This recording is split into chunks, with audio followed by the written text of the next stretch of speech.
Hello, Rob. Okay, hello Maria. Nice Yeah, to see you. and to see you live after some mails and yeah, We okay. have sent mails to and fro for a while now to get this conversation going. I was recommended to contact you through Johannes de Young, who is Yeah. the director of the Christian Political Foundation of Europe. Mm-hmm. And he suggested that I read your book, which is called Political Mm-hmm. Wisdom, A Yeah, Future for Christian Politics, and that we had a conversation. So here we are. okay. Yeah, I will hold up the official version. I found this interesting because what I have been doing Mm-hmm. is searching for the roots of Christian democracy and the core values of Christian democracy. I Okay. myself work for a Christian Democratic Party in Sweden, Mm-hmm. and I'm very much interested in ideology, and we are trying to find the roots and how to express this in a new language.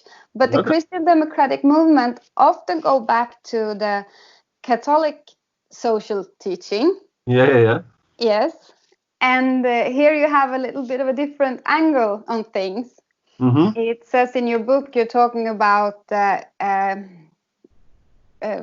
founding fathers of this party, the Christian Uni, as being Augustine, Luther, Calvin, Rone van Prinster, who I don't know, and Abraham Kuyper. Is that right? Kuyper. Kuyper. Yeah, Yes. yeah, yeah. Well, that's one of the most famous Dutch politicians, actually. Mhm.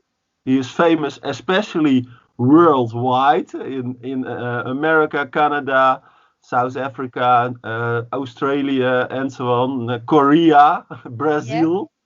But in the Netherlands, uh, they have a little bit bad feelings about this Kuyper because he was a quite fierce person himself. Hmm. So as long as he could use political friends, they were his friends, but afterwards he just jumped them. So Oh, that's interesting. yeah, so and the pillarization, if you know the word pillarization in Hmm. his legacy, the legacy of Abraham Kuyper in the Netherlands, um, is called pillarization because society more or less became divided into, let's say, ideological streams or Hmm. pillars. So the socialists at the end of we are talking again about 1900. So Yes. the socialists were already there, and there was in the Netherlands a big liberal, more or less Protestant liberal elite. Hmm. And then Abraham Kuyper started to bring together um, the more Calvinist, let's say, masses. Hmm. So they were usually stricter Protestants than this liberal elite. Okay. Um, and they were eager to have at least the freedom to have their own schools, for example, schools for Mm. children, in order not to be influenced by these liberals and their often, well, theologically, that was a kind of modern influences that they didn't like. Hmm. Well, and in the Netherlands, of course, there was a Catholic movement at the same time as well. Yes. That's right. And so the political landscape, even now in the Netherlands, still reflects those ideological differences. So socialist parties, uh, well, Catholics and Protestants worked together, and there are several Christian parties. A Christian Democratic Party in the Netherlands that is a Hmm. kind of combination of Protestant and Catholic, for example. Hmm.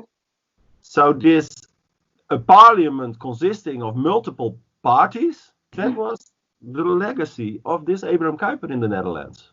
Yes. And if you compare this to what is happening in the United States, for example, you have two big parties. Mm-hmm. They don't give each other any moving space, so to say.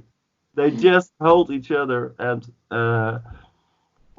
it's almost another kind of lockdown, a kind of political lockdown. What is happening in the United But States? between these pillars, as you are, they're also represented in your book when it says that they are like Protestant, Catholic, Socialist, Communist, and Liberal Humanist. There were no interaction in between them.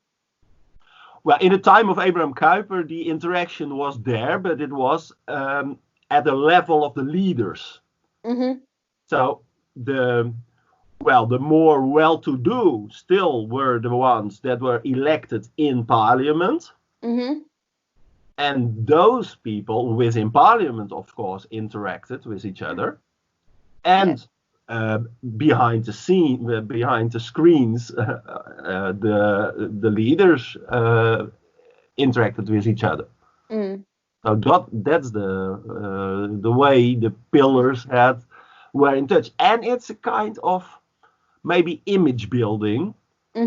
When people are negative about separated groups within a population, then they suggest that there has been no interaction at all. But at the level of villages, in a lot of cases, the people just interacted as they were aware of their, let's say, religious or ideological differences, but they knew each other within every village. Yes. So sometimes there were problems that there was, let's say, a Roman Catholic baker and a Protestant baker, and the Protestant bought at their Protestant bakery. So, and the Catholics the other way around. Of course, that is possible, but usually there was much more interaction, maybe than today, between the Amsterdam in the Netherlands, the Amsterdam secularized elite in Amsterdam, and what we call the Bible Belt in the Netherlands. Yes. Are a lot of Protestants. When do those Protestants of the Bible Belt talk with the secular elite in Amsterdam, and the other way around? So we've not lost the pillarization. We have a new kind of pillarization, even with Twitter on social media. We just are in our own bubble, and we are inclined to be negative about the others. That is what I've seen. I've been talking now to Christian Democrats mostly in Finland, Norway, Denmark, and Sweden. Okay. And it is quite interesting. I'm talking to them, I'm asking them what kind of cooperations can you see with other people, because I feel it's very much this painting the other one as evil or dumb or not capable of seeing the problem. And in a way, I would really like to first lift up the ideology of the Christian Democrats, so that we understand the basis, what we're standing on, and then being able to see where can we link on to others, where do they have the same values and where don't they. So it's an interesting journey. Yeah. And even if values differ, even then cooperation can be important. Because, for example, within Parliament, several voices are coming together. Yes. And that's the reason that you are able, for example, to have attention for both security and privacy. So usually that is a clash. People that are strong about privacy and people that are strong about security. But you can say, well, why is this a clash? It's both important. And I'm glad that some people are very sensitive about privacy. Yes. And I'm glad that some people are very sensitive about security. Mm-hmm. The quest for wisdom, Yes. is how to combine this. Mm-hmm. And that requires compromises or balancing or nuances. Well, and that's the way to get a more politics of cooperation. Mm-hmm. I think finally, right now, I am understanding what you were talking about in the book. It says of the parliament, it should be an écoutement, from the French écouter, to listen, more perhaps than a parliament from parler, to speak. Yeah. Yes. Yeah, exactly. And to listen to each other, to find this way of agreeing on different things, or at least understanding each other's viewpoints, because some people will be in majority, but if they do not listen, they will suppress the minority. Yeah, exactly. That's the point of democracy. That prepare to listen to the others, even if you are yourself belonging to the majority view. Yes. So modern media has accelerated the tendency to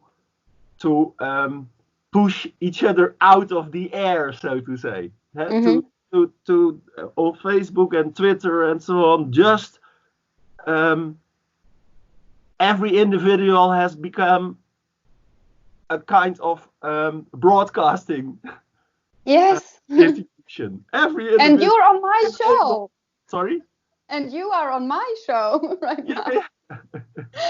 So everybody can start a blog or a vlog. Yes. So everybody is starting to send and talk and give his views and opinions. But the basics of democracy is, well, are we prepared to live together in one territory? Yes. Even if we know that there are majority views and minority views, and maybe on different subjects, the majorities and minorities move. Not always the same. So first, then, of course, you should be prepared to listen to each other. So although we have called this institute, this political institute, parliament, that's the institution where we can speak to each other, of course. But speaking to each other presupposes that you are prepared to listen to each other.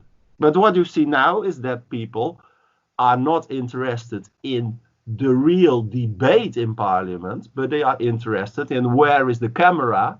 And when I am having a good one-liner, then that will be picked up by the camera and that will be broadcasted by the media in society. So they are talking within parliament to each other, but they are talking to the people in the country, in the people around, that they want to confirm in their biases, in their prejudices, and in their opinions that they have already. This is so interesting, because I was also reading about the importance of closed rooms when you are debating politics. Because there are, of course, parliament is open and should be open and broadcasted. But you also have sessions behind closed doors. There you have the possibility to listen to each other, to find if you can agree. Even a minority view can be lifted up. The other ones can say, okay, we realize that this is good, even though it came from you, and I will not support you openly, but I can do this if we say it's our idea. And sometimes I have seen from these closed sessions in Sweden that some politicians are on Twitter, live, they're on Twitter, and they're live broadcasting the conversations that are taking room in this closed session. And then they can say, oh, we agreed on this. but a few hours later, it doesn't hold any value anymore. So there is an importance in democracy for the closed session where you can find agreement and then say, this is our standpoint. Okay.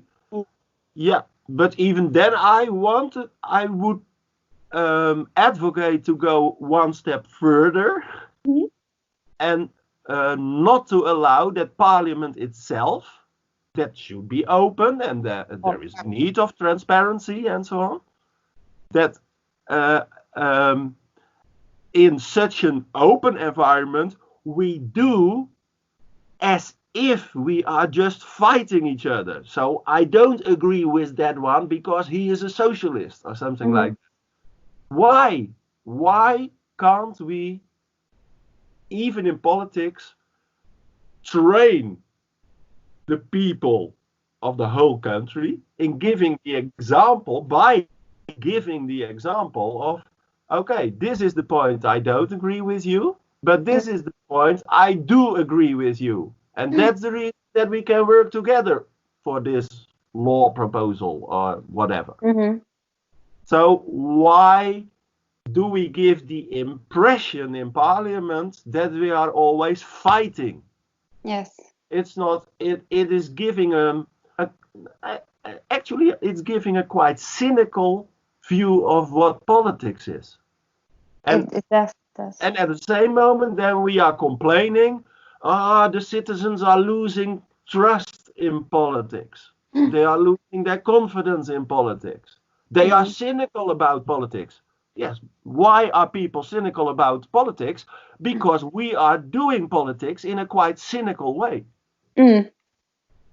Instead of just being open in the multiple ways in which we can cooperate, the multiple ways in which our value systems do overlap, just be open about that.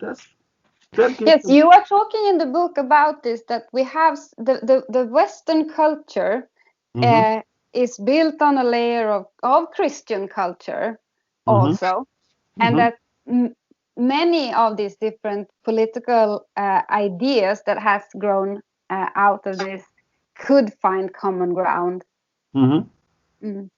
I think so. Even communism and socialism, a kind of secularized version of Christian, what theologians call eschatology. Yes. The view of a better future.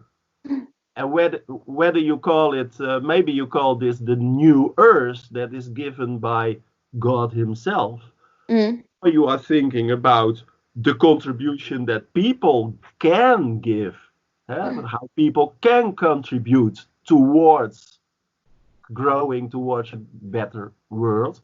That is a basically Jewish, or if you want, Christian view of the future. Yes. And of a line towards such a future. And communism and socialism and even liberalism are more or less secularized ways to have this progress effectuated. Yes. Yeah. And I don't want to colonize other ideologies, but this is the historical way how political liberalism and socialism split off from the original Christian centuries that Europe that was the character of Europe during let's say the times after the Roman Empire, at least until the 18th century, more or less. Yes. 19th century. That was quite clear. Everywhere in Europe you see villages with the church and church towers in the center. Yes. Again, you can be cynical about hunger for power, leadership, Christian leadership included, but the underlying values are still there and have been there for centuries and have influenced the people. And the hunger for power is not the specific component that is brought in by the gospel of Jesus Christ, by Christians, but the hunger for power was already there. So, but how to execute political wisdom? Because you've written a whole book about it. So your question is?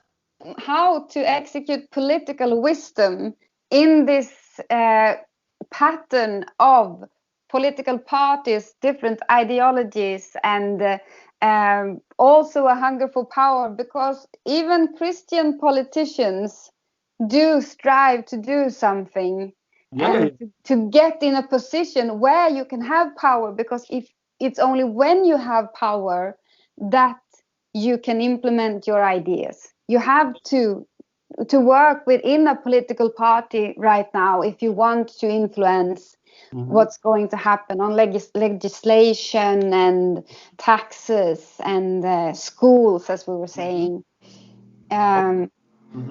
What is political wisdom? Yeah. Well, the basic idea is what we talked already about, cooperation, being prepared to listen and to cooperate. So the word power itself can have a very negative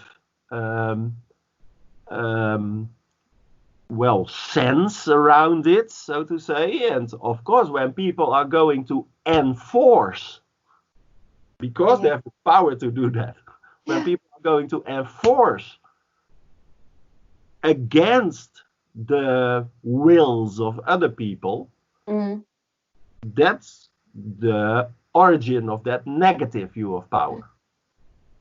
But power is everywhere. A small child discovers that it has the power to stand up suddenly, and it's about that new discovered power. So power in itself is not necessarily a negative aspect of human life. So what is important, I would say, is that politics not is defining itself as power play, but that it is primarily defining itself as a search for wisdom. Yes. Together, because we know we differ in our value systems. Especially exactly because you know you differ, that is the reason to cooperate. Yes. And of course, there will be always a layer of a kind of power play. But the question is, are you busy with suppressing or encadering, so to say, the tendencies towards power within a context of search for wisdom, a context of listening to each other, a context of wanting to live together, a context of wanting to cooperate. That is the way it's like handle with care. Power to be handled with care. And the nice thing is, exactly in this period of Corona crisis, at least in the Netherlands and probably in Sweden, you see the same thing. But in the Netherlands, you see that suddenly our prime minister, who is from the political liberal party, is really the prime minister for the whole of the country at the moment. And people from different ideologies, so to say, are positive mostly about the way he is handling crisis at the moment. And a lot of initiatives are coming up, kinds of charity, and suddenly the people seem to be able to work together. Yes. And as I've heard many people say, there's nothing good about the virus. Of course there is not.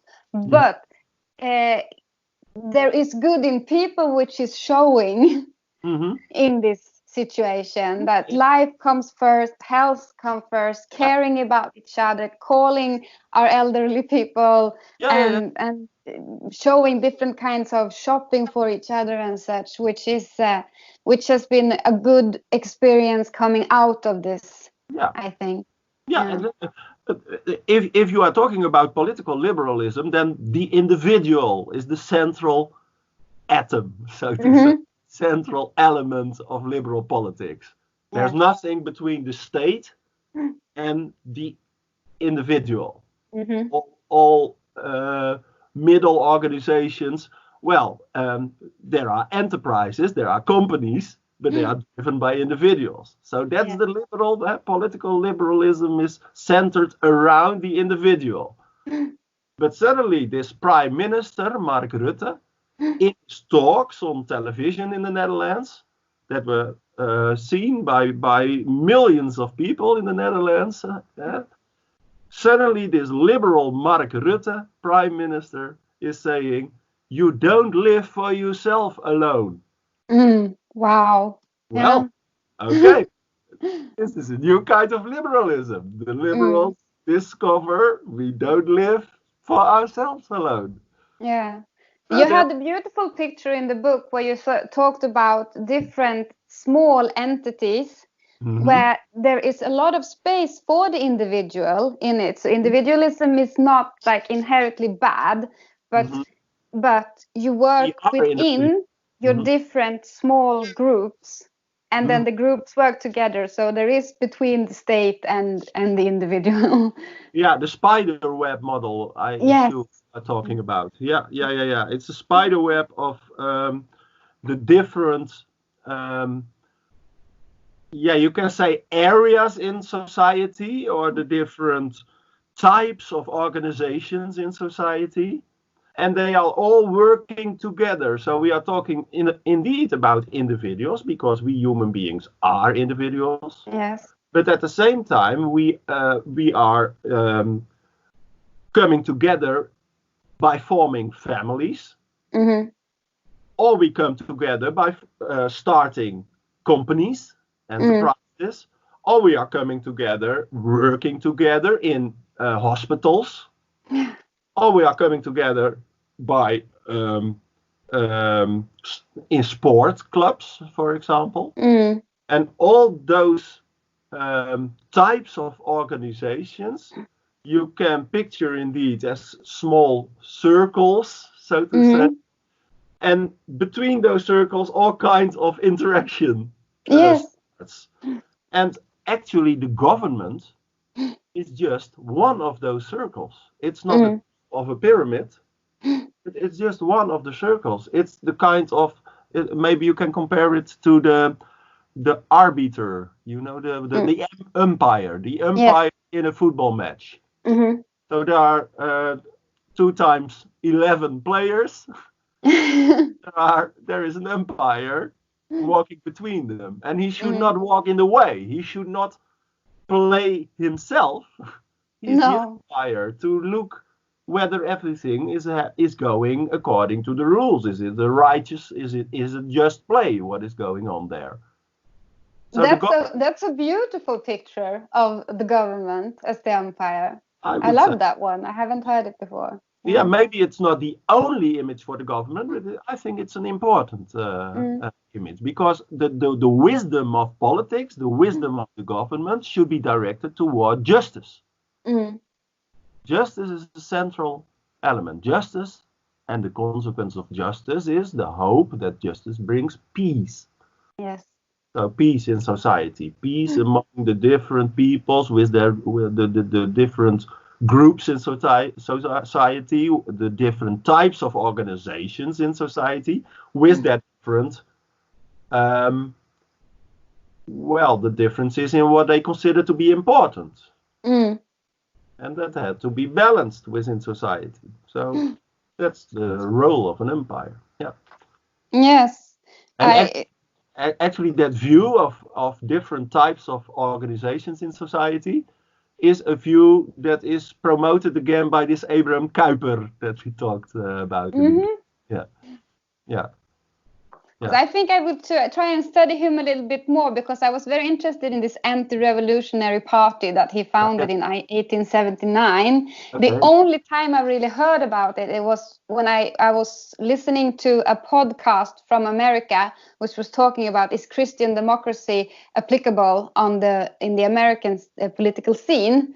Mm-hmm. And they managed to get everything wrong about Christian democracy. There was nothing about Christian democracy in this show, but they were talking about the anti-revolutionary party. So I think I will have to go back and see more about this. Okay. Yeah. But I understand your book. Then we are going to come into a close now, because I think that I'm really enjoying this conversation. Okay. But it will also be about half an hour for people to listen. Okay, you really have to select. Yeah. No, but as how I understand your book, it is about political wisdom, and it is about Christians in politics, but it's also about how politicians should act towards each other, even what kind of ideology they are into, to try and find the common good, which is the end word of your book. Yeah. Maybe it should not have been the end word, but it is a quite general word used to describe the aim of politics. But I personally would prefer to focus on that word justice, because that limits the task of the government. Because the government should not do everything that is good for the common good. The kernel of the thinking of Abraham Kuyper and Nword is that you leave to the different types of organizations in society and to the individuals of society, leave to those other levels is not a good word, but the other circles of society, what can be contributed to the common good. And even the government has something to contribute to the common. But the government is doing that as an umpire, concentrating on is the power play in society a just power play? Yes. Right. Yeah.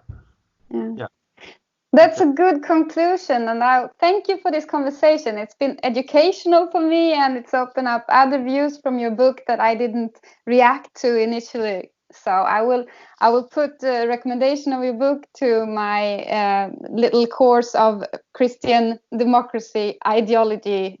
And thank you for being a part of this today. Okay, and thank you for challenging me to my reactions, and I'm glad that such a translation that it was from a Dutch book original, that it is used in Europe, because that was, of course, the intention of the translator. Yes. That will be used, and the intention of Salux, the organization of which Johannes de Jong, that is chaired by Johannes de Jong. So, thank you for this conversation as well. Yeah. Thank you. Okay. Bye-bye. Bye.